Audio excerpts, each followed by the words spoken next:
Welcome back, everyone. Next up, I would like to welcome Martin, who is the Executive Chair of ASTN. Martin has 25 years of international experience in the sports and recreation industry across novel materials, technology and R&D commercialisation. As the Executive Chair of the Australian Sports Technologies Network, he focuses on startup programs, global partnerships and export growth. He previously worked on sports infrastructure projects across Australasia, Europe and USA, including the Olympic Games. So please welcome Martin back for his next segment. Thank you, Martin. Thank you, Sarah. And I wanted to introduce our newest challenge and also look back on, and Henry had mentioned that, on some of the activities that we as the ASTN have been conducting over the last 24 months or so. And for those of you that are not completely familiar with the ASTN, we're an industry-led membership organization, which really our reason why we exist is to help startup entrepreneurs to commercialize their technology ideas in the global sports industry. And we do this through a number of different programs, which are funded by various state governments and startup agencies around the country. And it is really about the engagement, the connection, advocating for or on behalf of the industry, but also in this knowledge building, connecting and commercialization space. So we run early stage programs, we run growth stage programs, and we run export ready, export acceleration programs. And to set the scene about why we're looking at basketball in particular, it all came effectively together with the project that we just spoke about, but also when the next Open Innovation Challenge that we're going to run centers obviously around basketball. We did facilitate a trade mission and business matching activity to Europe in June, July this year. And we actually visited the International Basketball Association in Switzerland. So this is the world governing body for basketball. And we effectively helped our participating startup companies to connect with the people within basketball. And what has been interesting, and that resonated also with the NBL project, is that the governing body for basketball in the world now says that equipment, facilities, flooring, new forms of the game are inherently linked to analytics, to data creation, and therefore software. And what we took away from that visit to basketball is that sports sits at the intersection of entertainment, and we heard that earlier, but it also gives a great opportunity to test and trial certain things. And in particular with basketball, we got an idea of how the governing body actually does that at their home in Switzerland, and some of those lessons learned we are actually transferring into our project. And effectively, these open innovation initiatives or challenges, if you are a sporting organization, if you are a national sporting organization in Australia, a state sporting organization, or a club for that matter, it's all about how can you get access to some of these technology solutions that are out there. And for our startups, obviously, how can we connect you to the market and the real world setting so that you have an idea of what your startup idea, whether that actually has a commercial application in the market and whether there are customers. Because Annie was talking about that we've essentially are matching the people with ideas with the people that have the market access or are the customer. And that really is the idea of these open innovation challenges, to bring these sides together. But what we've learned is, and the project Henry was already speaking about, the Melbourne Renegades, was that this process needs to be facilitated. And we believe that that is the role that the ASTN actually plays in facilitating, translating between the corporate or the sport on one side and the startup community and the, call it the inventor, on the other side. And our pilot project last year actually is a proof to that, because not only did the Renegades select from a number of solutions one that they then deployed or implemented as a pilot project, that actually went further, and the Renegades actually implement this now into their upcoming season.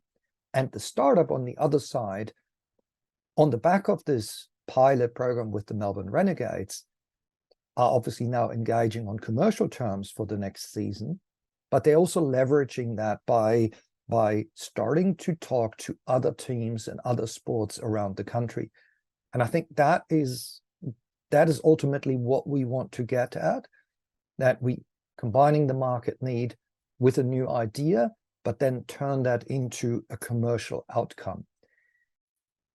And as I said, the process that we are using is a facilitated engagement process known as the Want, Find, Get, Manage process, which Henry and I worked through how to best translate or manage and facilitate these two sides of the equation. We basically settled on what we feel has been proven in the Renegade situation as a best practice methodology by Slavinsky and Segal, where we start out to understand the problem and the requirements. We then identify who can be potential collaboration partners. We review that and we put that out into some type of a pitching competition where we then select or get a solution or even maybe multiple solutions. But then we turn that over to the problem owner, because they have to manage the implementation.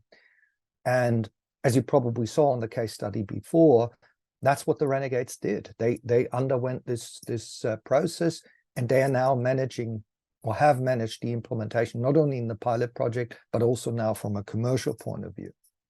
And so what we are now doing is effectively introducing this process, which we believe we've proven, with a first challenge that actually produces outcomes, and teamed up with the Victorian Institute of Sport to define what our new Open Innovation Challenge will be.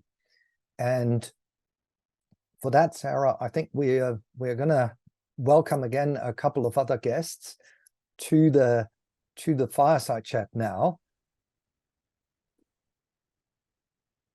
That we will. So thank you so much, Martin. So Martin and Henry will once again co-host our fireside chat, but I would like to welcome our guests, Sylvie, Leanne, and Dave. Sylvie Withers, Victoria Institute of Sport Project Manager, Innovation and Research. In her role at the VIS, Sylvie is responsible for driving an innovative culture, establishing collaborative partnerships, supporting project development, and managing project milestones. She has over 16 years of experience as a sport scientist, working with Olympic and Paralympic athletes across various sports, such as sailing, diving, and aerial skiing. She is passionate about the challenges that different sports present and enjoy applying cutting-edge research and technology to solve everyday problems in sport. Leanne Snyder, PhD candidate.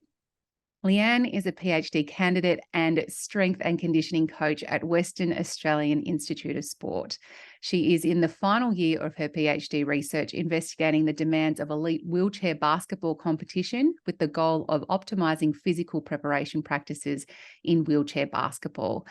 And Dave Crosby Victoria Institute of Sport Director, High Performance. Dave is responsible for leading the VIS Sport Performance Programs, individual athlete program, which currently support over 450 Victorian athletes, along with oversight of the VIS innovation and research and data intelligence approaches. Prior to moving to the VIS in 2014, he was the National Performance Director of the GB Curling program, leading it to medal-winning success at the Sochi Winter Olympic and Paralympic Games, and played a key role in the success of the Scottish Institute of Sport between 2003 to 2010. So please welcome Dave, Leanne and Sylvie. Welcome, everyone. And Sylvie, maybe I start out with you, because you have in your job title already innovation and research. So when we first met, I thought, oh, this is a match made in heaven. You look at the research around elite athletes, but you do want to incorporate innovation into what you implement. So maybe to give us a little bit of an overview, what do you do in your day job activities? Yeah, sure. Thanks, Martin. I guess to start off, I'll say that this role is quite a new one for the VIS. So I've been in it for about 18 months and it was a brand new role. So I have a history in sports science. The VIS previously ideas around research and innovation. We've had a long-standing I guess success in that space, but it's always been an add-on, so not part of the daily I guess role of anyone in-house. It's more been an on the side, but our general daily role is daily training environment and competition. So we managed to secure some funding specifically for research and innovation development, which means now that we have a number of our performance science staff who are project-based. So that means that we can have in-house projects looking at anything regarding research or innovation. The main challenge, I guess, in this change has been that we've been on a shoestring budget for so long, trying to change the minds and attitudes to actually be able to really bring innovation to the core of what we're doing has probably been the major challenge. And so part of my role, it's sort of, we do treat the research and the innovation a little bit separately. We have a full research council within VIS within research, we get a lot of requests from externals who are looking to basically want to use the athletes to collect data, which always I think seems like a funner idea in the beginning than the actual logistics of doing research in high performance sport is quite challenging. So we basically sift through all of these external requests and work out what's really beneficial and worth the time and dedication of the staff and the athletes. But we also have now funding to put towards our own research. So there are a number of questions from coaches and from support staff that we want answered. So we're able to actually develop those research proposals ourselves and partner with universities to get some of those key questions answered. From the innovation space, we probably were in a space of trying to find solutions ready-made for very niche problems within high performance sport.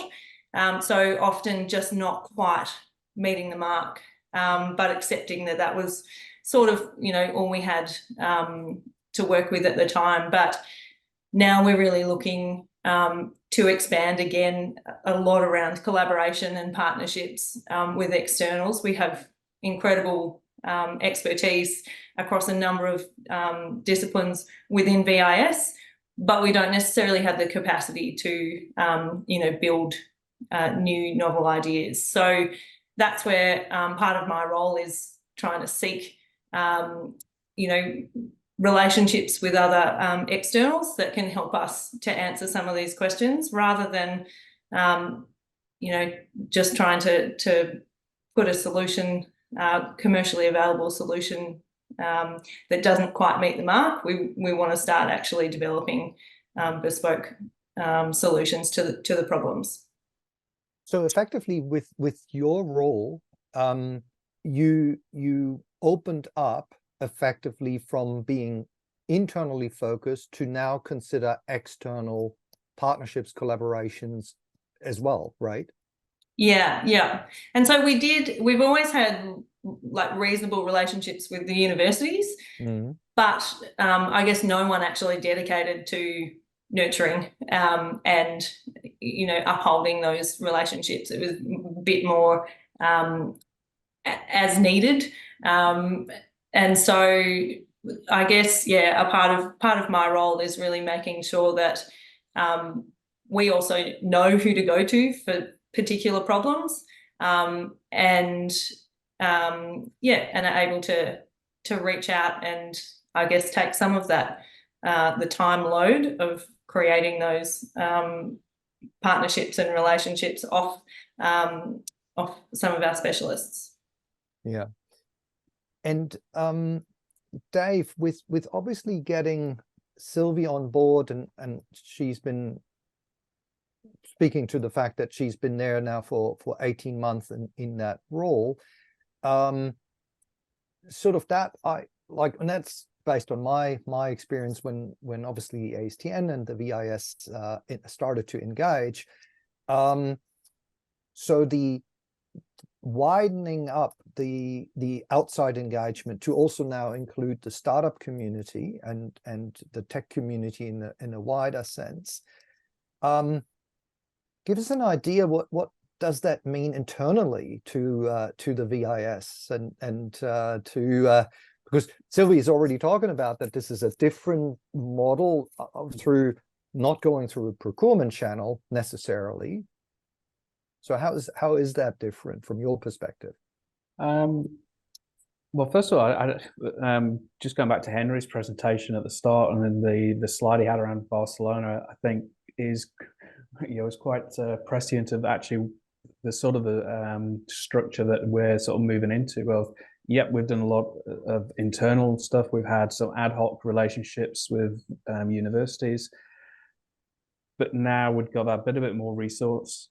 Okay, how can we actually make this more structural, more strategic, and how do we really engage external partners? So it's, how that's going to play out for us internally, I'm actually not sure. As Sylvie said, it's all a new space for us. We definitely, as Sylvie referenced, having to change some mindsets. We have had a limited resource, so people our day job has been providing support for athletes in their day-to-day training, and the research bit and the innovation has been on the side as opposed to absolutely core in our business. Now we're trying to shift that, which also means shifting mindsets of staff who particularly have been around with us for a long time and used to that. We do notice our new recruits, because they've not had that previous experience, tend to come with a bit more of an open mindset around a few things. So watch this space, I think, is probably the easiest thing to say as we develop and hopefully sort of move into the space more structurally and over time. Yeah, so effectively it becomes a core of or will become a core of what you are mandated to deliver. Yeah, that's what we hope, so that we play a role greater than just delivering day-to-day performance support to athletes. And now both of you, Sylvie and Dave, and I've previously had those slides of what this engagement model that we presented looks like, where we try to define the problem. What is it that you want, before we even get to a discussion about a potential solution.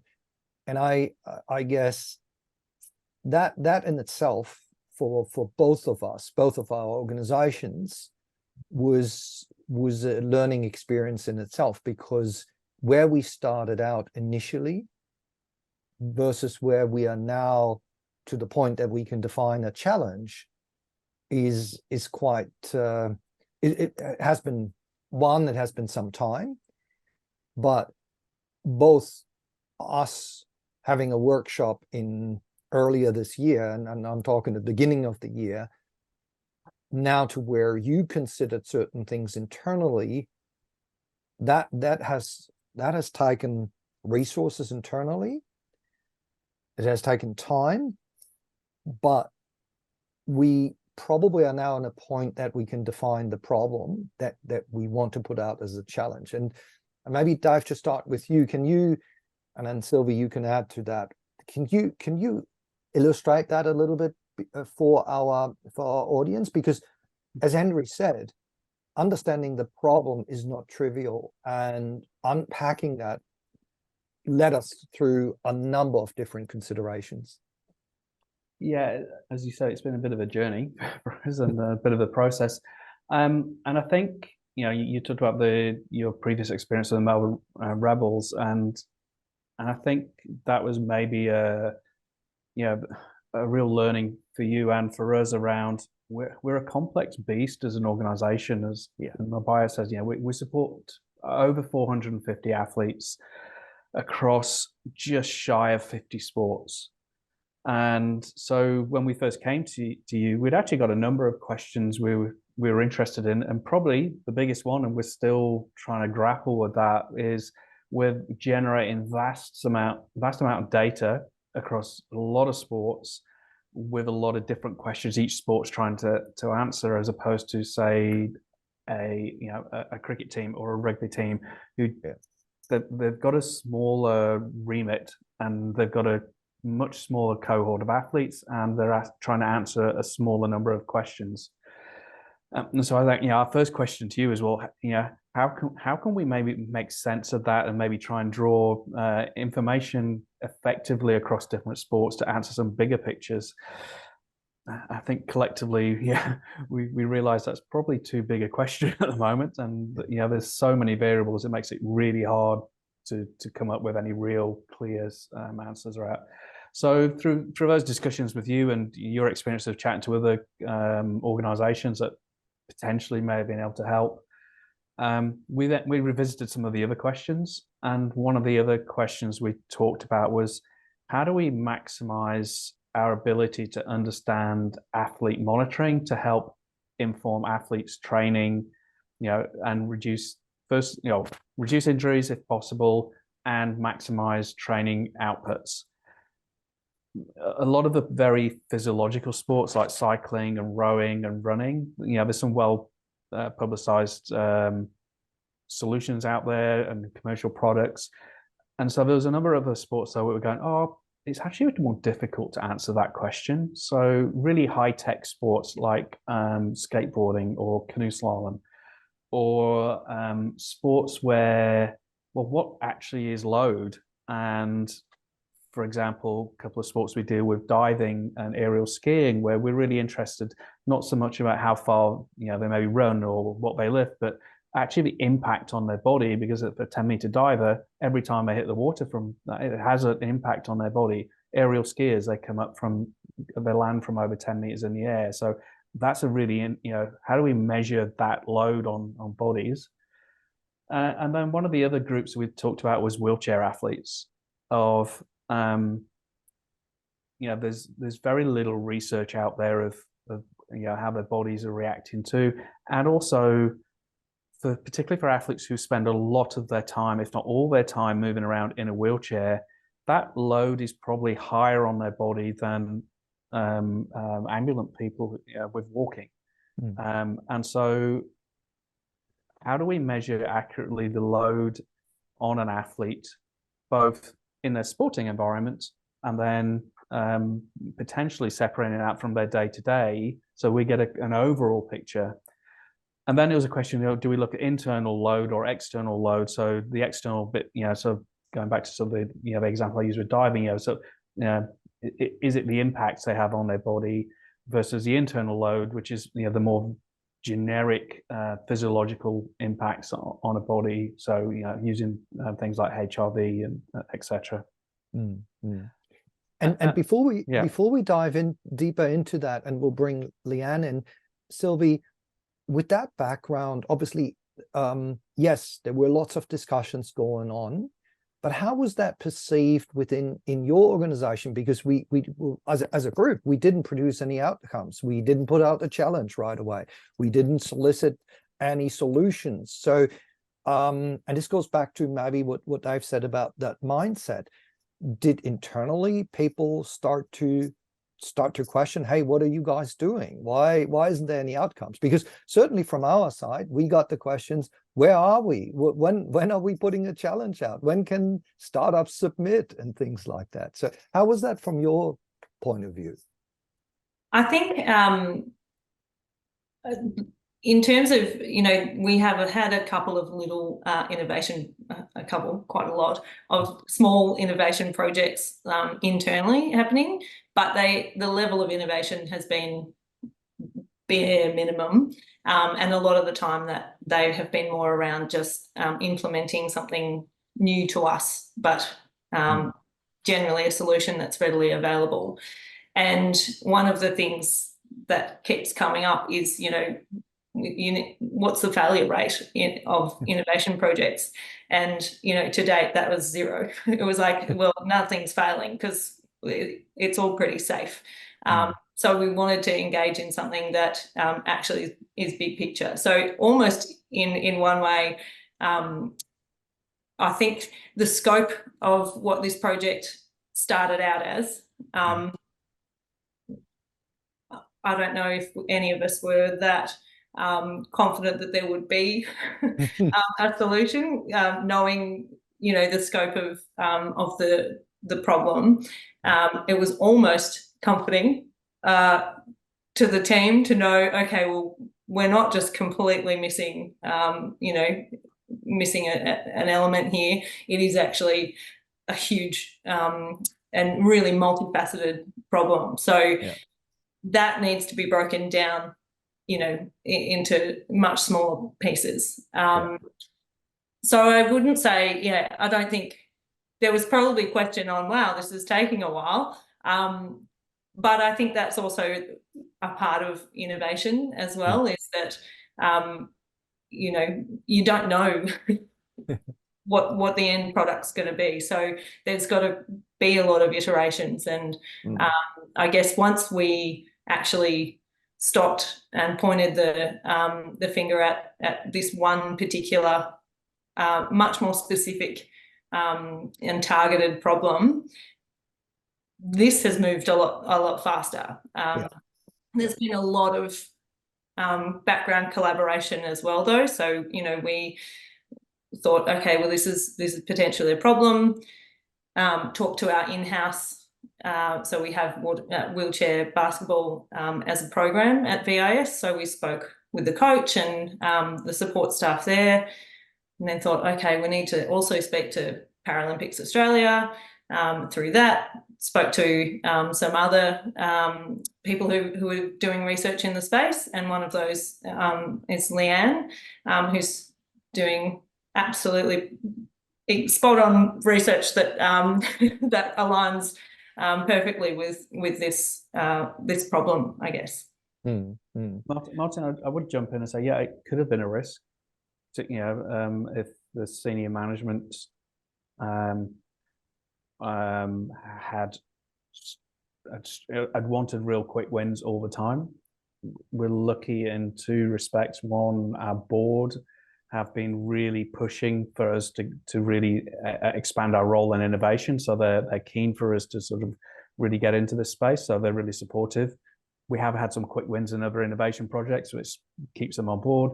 And also our CEOs fully engaged. You know, she has a relationship with ASTN, so she understands the process. But absolutely, I could see if our CEO or our board were not fully on board with the process, it could have been a problem for us. Yeah, correct. And I think that also goes back to what Henry, you showed with the Barcelona, where the innovation was sort of like core in that organization. And so similarly here, we both, Dave, you spoke about the CEO and the relationship we had. So all of that, I think, was explained that we need to give it the time that is required effectively. Yeah. Yes, and there was the question, how do you get started? And we were talking about start small, do something where you can really get your arms around it and build from that. So I think I'm seeing in this discussion, I'm seeing some of those thoughts play through again as well. Correct. So Dave, you were obviously talking about this where we ended up, the load monitoring of wheelchair-based athletes, and Leanne, this is something that sits at the core of what you are doing in your research work, and obviously this is a nice aspect in this as well, because you are not located at the Victorian Institute of Sport, you are located at the Western Australian Institute of Sport. And Leanne, you were talking about bringing Paralympics Australia in, and so maybe two questions for you. It appears that this is obviously a collaboration across different organizations, even in sport, number one. But number two, can you expand a little bit on the specific circumstances that make this measuring internal load for wheelchair athletes special? What is unique about that situation?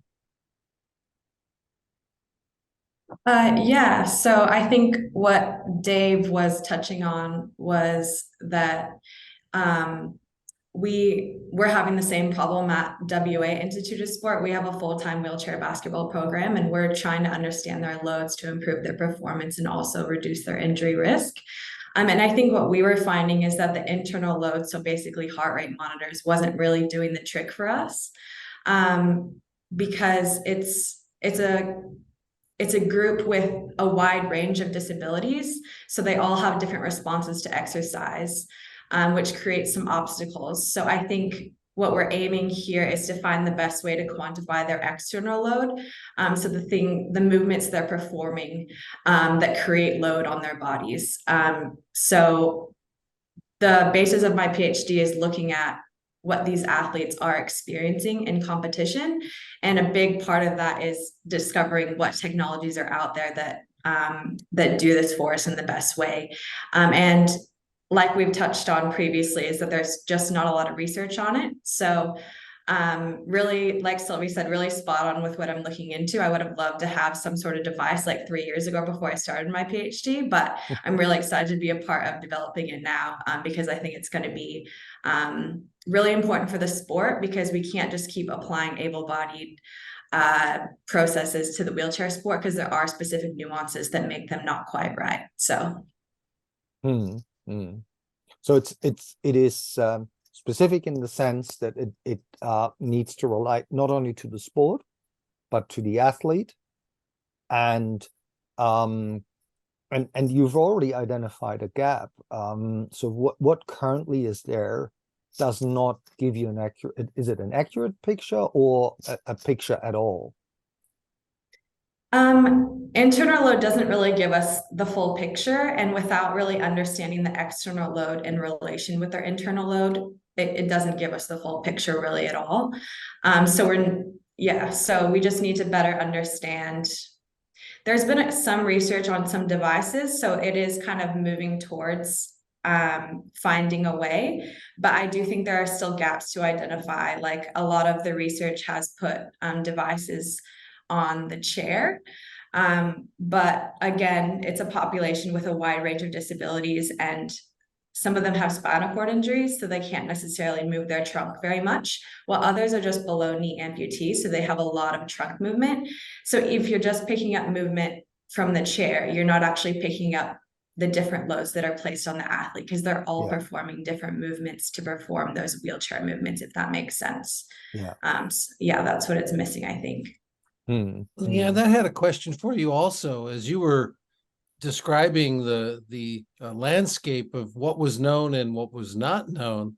I'm wondering what knowledge you found from wheelchair manufacturers, because it seems like they would also be a relevant constituency here for the work that you're studying. To be honest, there hasn't really, in relation to wheelchair movement tracking, those aren't really the companies that we've been looking to. What we've really been using is, like I said previously, is just the practices applied from able-bodied sports. So we've been using inertial measurement units and local positioning systems, which is basically the gold standard to use in able-bodied basketball. But I think, like I said before, I don't think it fits exactly right, because there's different requirements in wheelchair basketball, and yeah, it's missing some of the nuances that make wheelchair basketball load experience different by the athletes. I think as well, in terms of like LPS systems as well, it's the accessibility of those as well. So we do have an LPS system at the state hockey and netball centre, but it's a netball court for starters that can't be turned into basketball, but also the accessibility for wheelchairs is not great. So that's another like factor, and I think in terms of equipment, so with wheelchairs, wheelchair athlete wheelchairs are very different to everyday community wheelchairs, and what they go through is also quite different. There's some of the crashes and impacts are pretty heavy, and so I know there has been some research looking into like smart wheels and things like that. The difficulty with that is the amount of damage that happens. So I guess manufacturers aren't actually that keen to develop that technology, because it's like every time you drop your iPhone and the screen smashes and you have to send it off, but at a much bigger scale and much more expensive scale. So in terms of wheelchairs, actual performance, athlete performance wheelchairs are very different to day-to-day.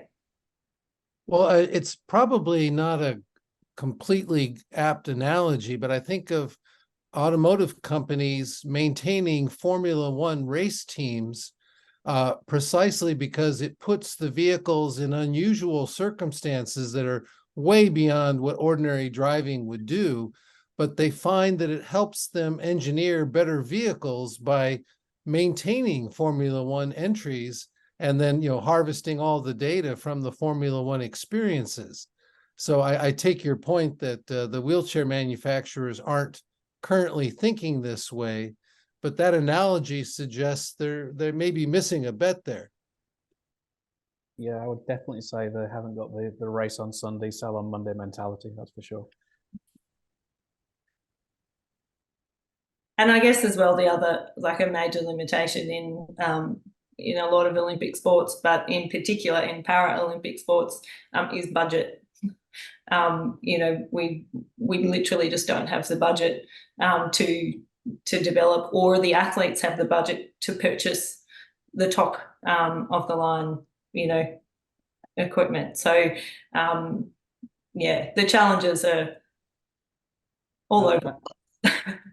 And also the manufacturers of wheelchair competition chairs are not necessarily the same as the manufacturers who do general purpose chairs as well.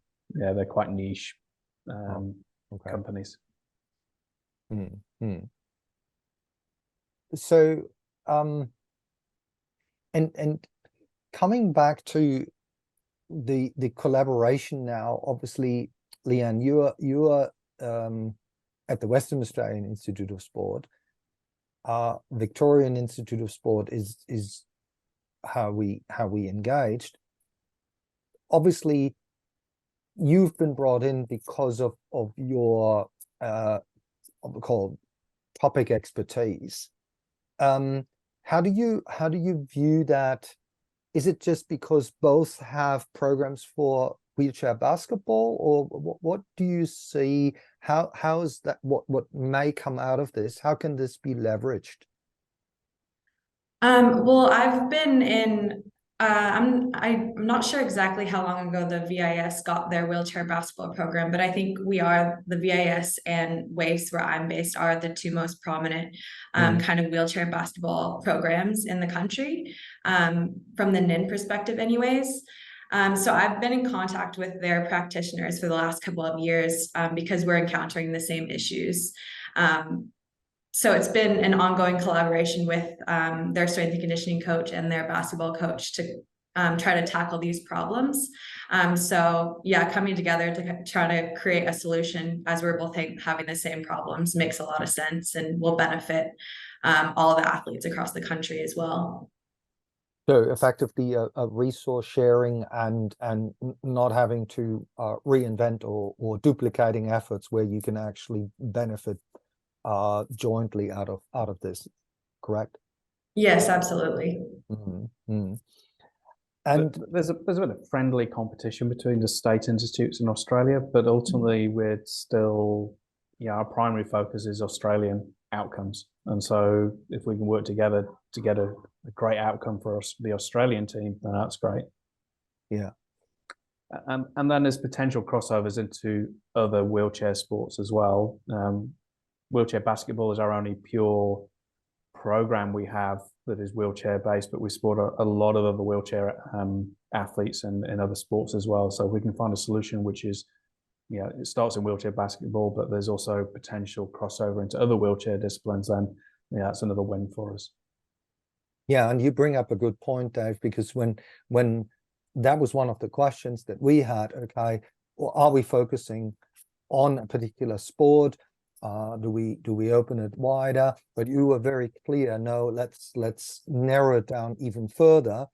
And I assume it's access to athletes in the same way as you have a structured program. So therefore, you can potentially incorporate what we do into things that you do on a day-to-day basis. Correct? Yeah, logistically, we run that program, so we employ a coach. We've got a support team around them. So we've got more, kind of like using the term, but areas of control than the other wheelchair athletes who are primarily based in a program where we don't employ coaches or anything. So there's a bit more of a slightly more transactional approach and less control. Yeah. And maybe, and I don't know, Sylvie, and this probably occurred in collaboration or in exchange with Leanne, and I know that we had a lot of discussions also about how do we actually formulate the challenge, and you did, and Leanne, I assume you were involved. You obviously have access to a lot of research, even there is not a whole lot of done, but you uncovered a number of items that have been published in research. Others have tried.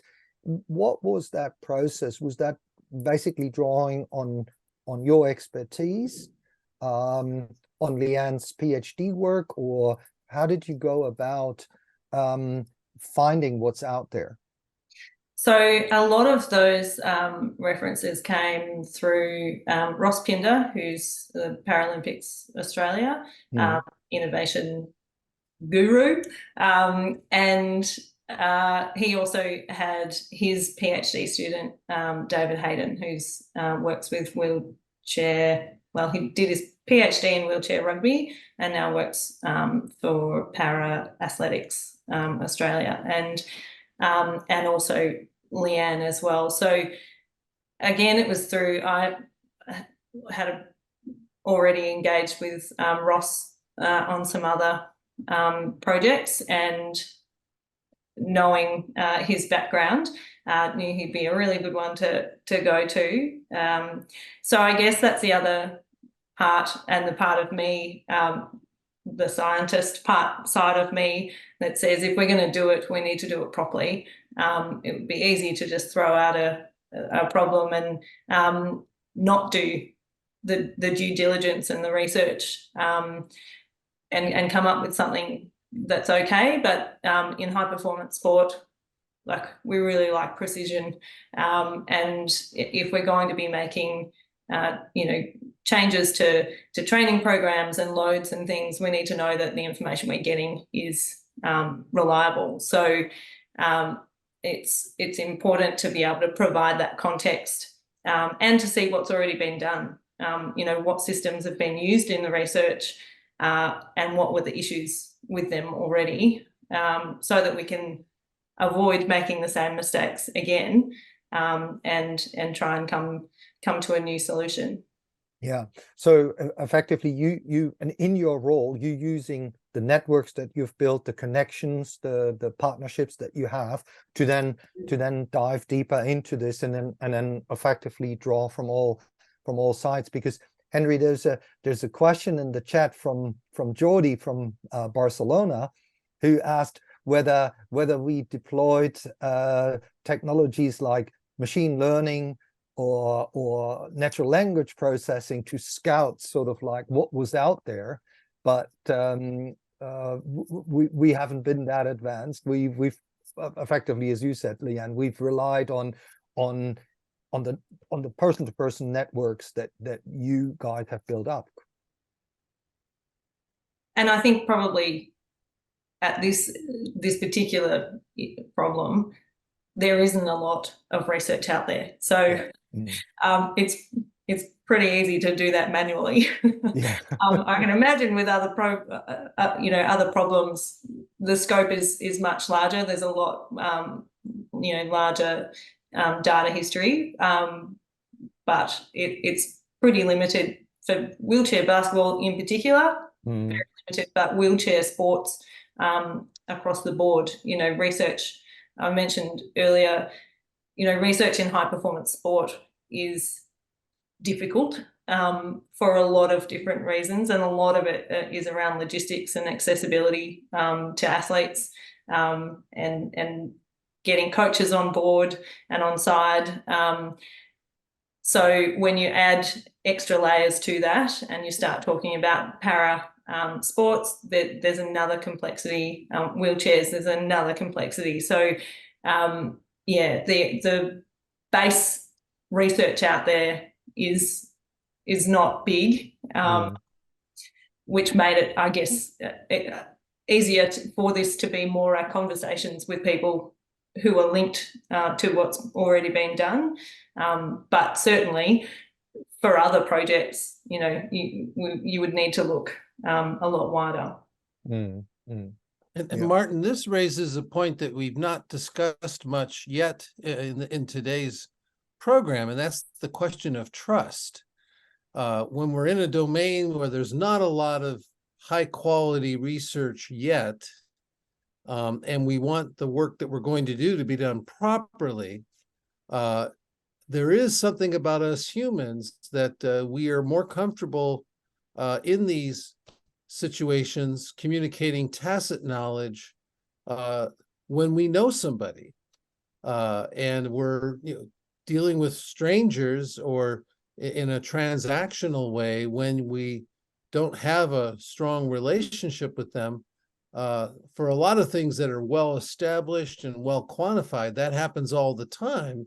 But for things that are not yet well studied, trust really matters, I think. Yeah. No, good point. So let me put the lens on where we go from here. So we're very close to define the challenge and put this out, and Sylvie, you and I were even on the other day talking about, well, we'll make the essentials this, and we move the nice to haves into that category. So there's probably a little bit out that, and I come back to the mindset.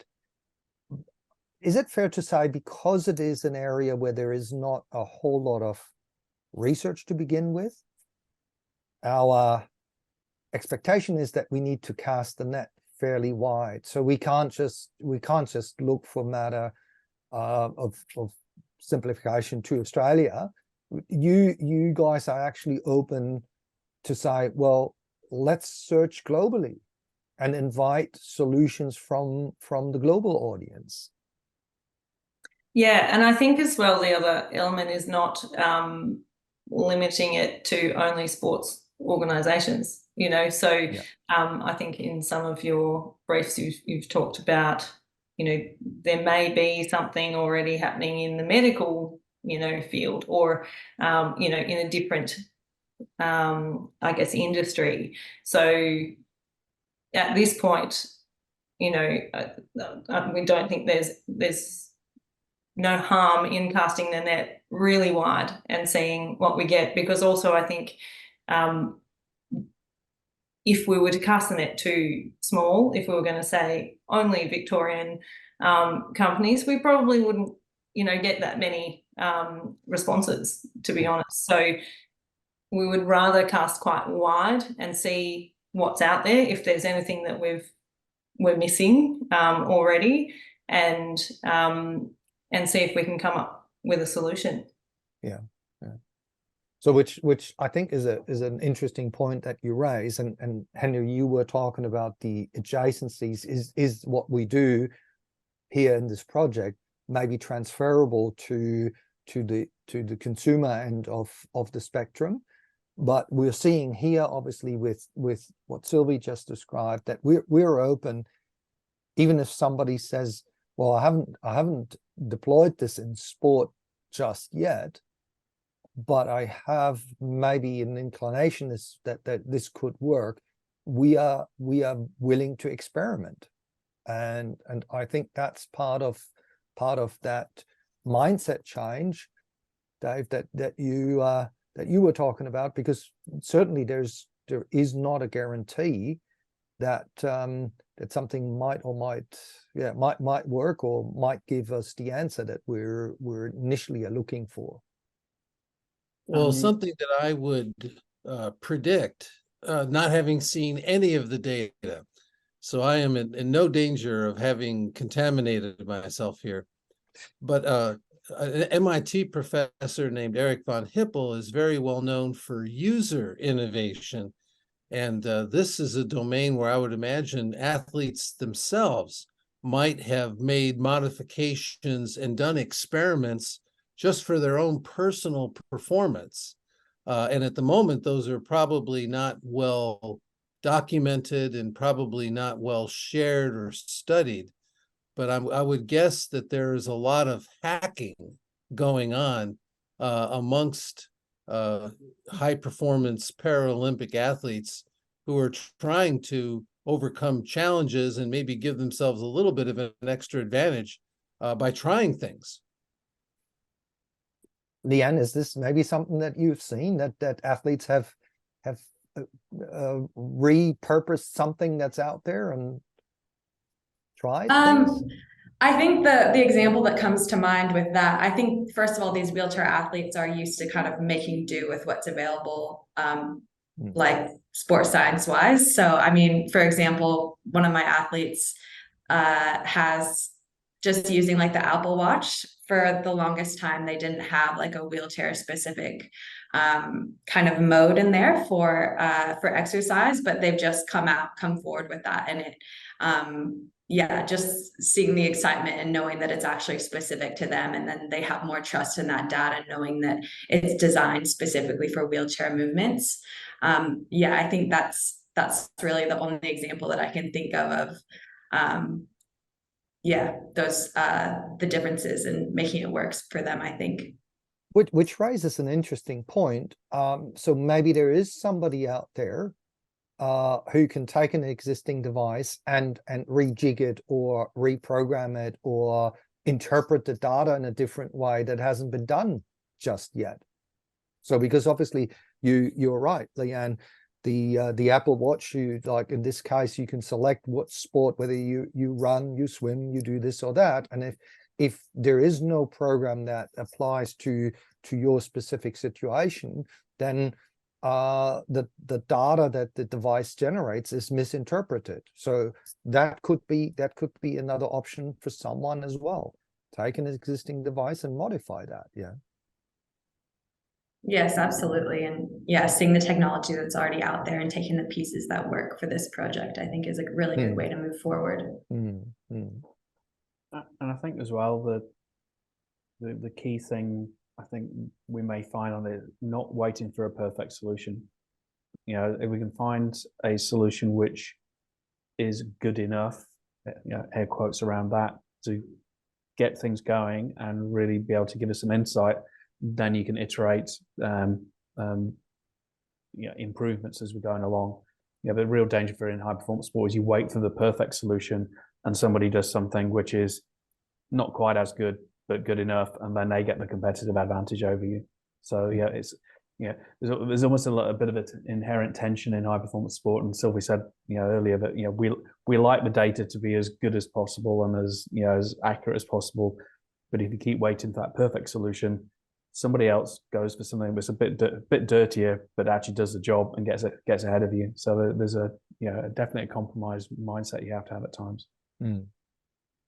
Dave, given your background, and if I'm reading the bio correctly, you've spent significant time in sport in both Scotland and Ireland, as well as in Victoria.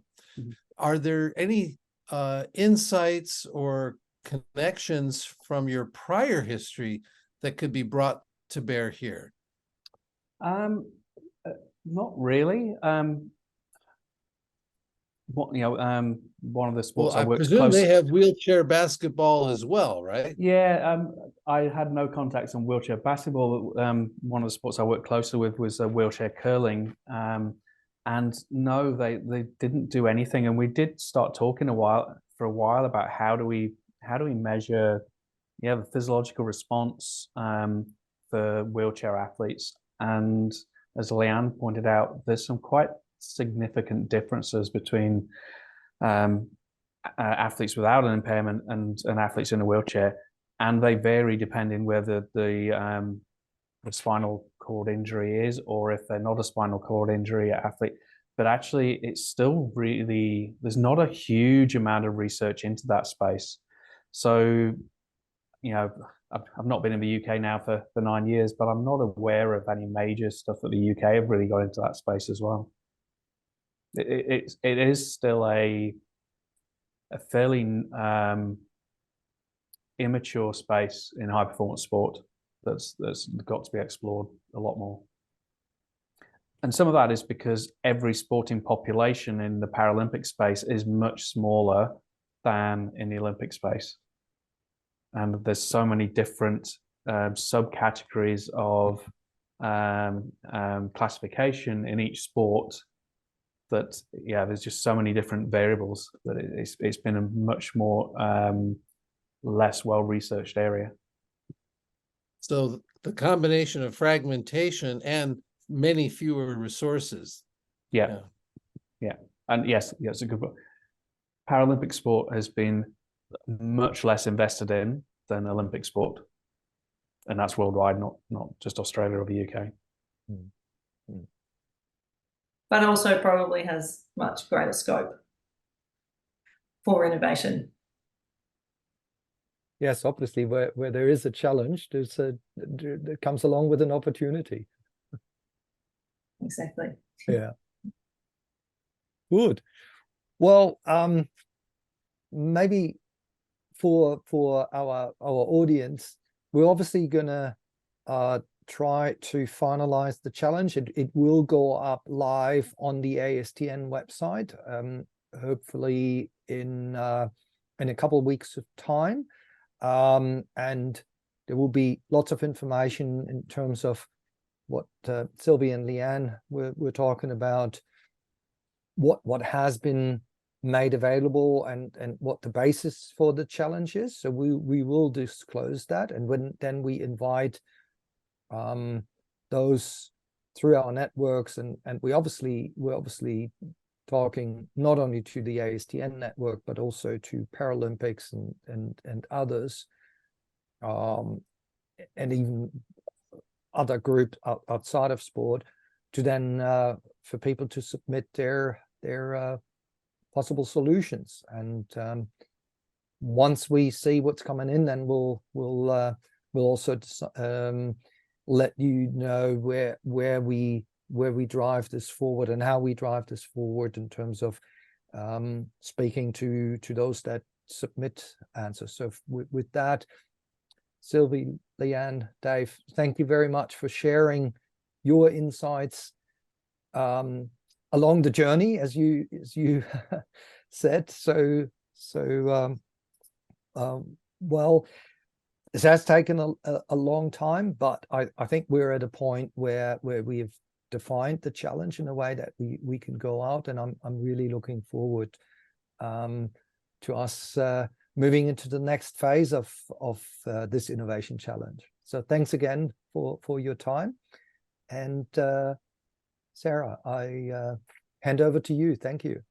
Thank you so much, Vol. Thank you for everyone for joining us today. We really appreciate you joining our webinar for our ASTN Masterclass. There will be more in future, as always, different talk topics, and obviously the future of innovation will continue well and truly into the future as it's changing minute by minute. A big thank you once again to our guests today for our panel discussions and our fireside chat, Matthew, Chris and Shane, and of course, Sylvie, Leanne and Dave. And a thank you as well to Henry for joining us, and Martin for co-hosting as well with Henry for our panel discussions. It's great to have everyone together on a chat like this so that everyone can ask questions, get new information from each other, share their experiences, and also show their creative minds about what their future in business looks like for them, whether they're running a business or whether they're in a particular role that requires this kind of information to be talked about, so that you can see it from all different angles. For further details and information with regards to the VIS challenge, please visit the ASTN website, astn.com.au. This session has been recorded and will be available on the ASTN website probably over the next week, so keep an eye out for that email. ASTN also appreciate the contributions of our delivery partner, the Cremorne Digital Hub, known as the CDH. This program has been made possible through the support of Victoria's startup agency, LaunchVic, Victorian Department of Jobs, Skills, Industry and Regions, Advance Queensland Department of Tourism, Innovation and Sport, New Industries Fund by the Department of Jobs, Tourism, Science and Innovation Western Australia. So a big thank you for all of you joining us today. Any final remarks from you, Martin? Oh, good. All right. Well, thank you so much for joining us once again. Enjoy your afternoon, and we'll see you next time.